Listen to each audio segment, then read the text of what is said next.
Para os donos de bares e restaurantes, dezembro é sempre o melhor mês de faturamento, especialmente por conta das festas e confraternizações de fim de ano. Uma pesquisa da Abrazel, a Associação Brasileira de Bares e Restaurantes Regional Campinas, aponta que os proprietários que atuam no setor esperam um aumento de faturamento, mas o endividamento desses empresários ainda é uma preocupação. Confira os detalhes na reportagem de Juliana Giacchini. A pesquisa da Abrazel, Associação Brasileira de Bares e Restaurantes Regional Campinas, que responde por 50 municípios, aponta que 48% dos proprietários de bares e restaurantes esperam ter aumento de faturamento agora em dezembro. Segundo o presidente da entidade, Matheus Masson, a expectativa de aumento do faturamento gira em torno dos 20%. Então a gente entende que esse ano vai ser bem mais positivo do que foi o ano passado. Ano passado a gente tinha uma expectativa boa, não chegava nisso, e ela foi impactada ainda por um pouco do medo do Covid, da pandemia, né? Esse ano a gente não tem mais essa questão, o movimento está forte, um sinalizador bom deste primeiro ano, dessa sazonalidade foi positivo, que as reservas, as procuras começaram já no começo de novembro e não na segunda para a terceira semana. Então isso foi muito positivo e a gente acredita que essa expectativa vai ser bem real com o que está acontecendo aí do setor. A pesquisa também abordou a questão do pagamento do 13º salário dos funcionários de bares e restaurantes. A boa notícia é que a maioria, 87%, vai pagar o salário extra sem atraso. 63% vai pagar em 2 parcelas e 8% em parcela única. Apenas 8% revelaram ter alguma dificuldade para pagar o 13º no prazo.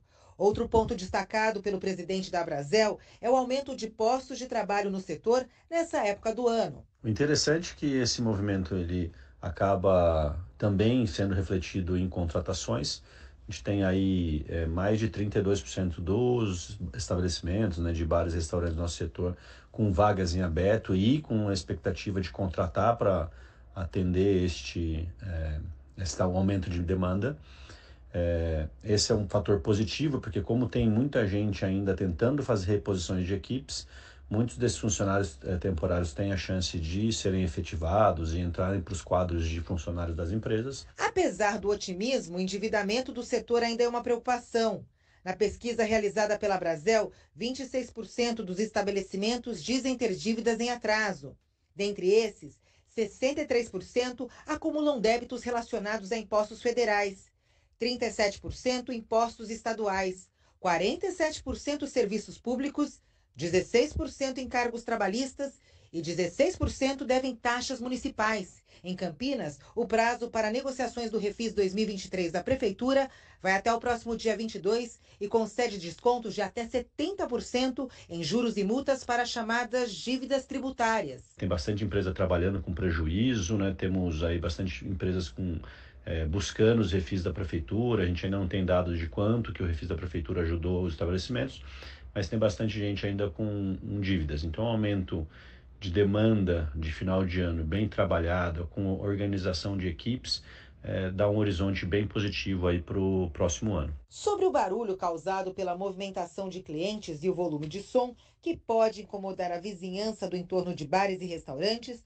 Matheus Masson, presidente da Abrazel, explica como o setor tem sido orientado quanto à fiscalização da Prefeitura de Campinas. A Prefeitura tem uma regra de corte de horário de 10 horas da noite, que não faz nenhum sentido para o setor de bares e restaurantes. Então, só para ter uma ideia, se se abre um bar em Campinas, você tem que pedir um alvará especial para poder trabalhar depois das 10, mesmo tendo música ou não. É uma questão que a gente está trabalhando para a Prefeitura para melhorar isso, inclusive trazendo treinamentos de fiscalização, apoiando treinamentos com normas da BNT para que a fiscalização aconteça de forma correta. Tem bastante irregularidade no processo fiscalizatório e muita burocracia no processo de legalização dos estabelecimentos. E a gente sabe que tem uma estatística pequena aí dos mais de 15 mil estabelecimentos da cidade que dão a perturbação. Então a gente precisa fazer um alinhamento geral disso. É claro que o principal objetivo é uma convivência harmônica com os residentes e com os moradores, mas a gente também tem que ter a consciência que a gente vive numa cidade cosmopolita, que o pessoal quer sair, quer tomar cerveja, quer se divertir. Juliana Giacchini para o Jornal da Manhã da Jovem Pan Campinas.